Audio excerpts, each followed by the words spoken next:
What is up, YouTube family? I am back again with another tech video, coming to you guys to show you how to use the slide over feature on your iPad.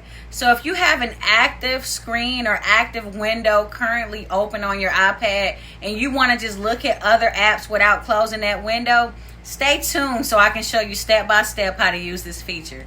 Thanks. All right, guys, so the first thing you need to do is to open an app. So the scenario that I'm going to use is, say for instance, you're on Indeed and you're looking for a job. So let's click Indeed and open it up.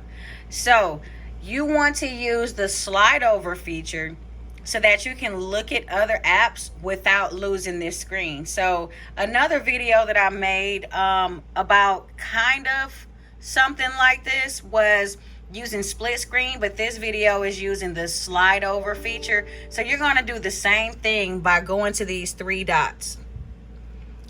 Once you click those three dots, it'll give you three options. The option that we're going to choose on this video is slide over. When you do that, that active window that you had open is still open, it's just hidden. So now we're going to go and look at our resume.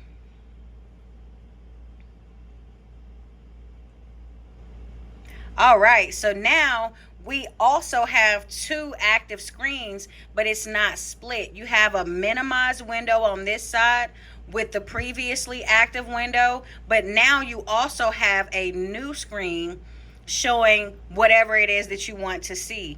So I'm going to click resume again. And here you'll have a mini version of Indeed, but a larger version of your Google Doc or whatever app you choose to open up behind the scenes of this slide over feature. But that's all, guys. That's how you use the slide over feature. Thank you for watching.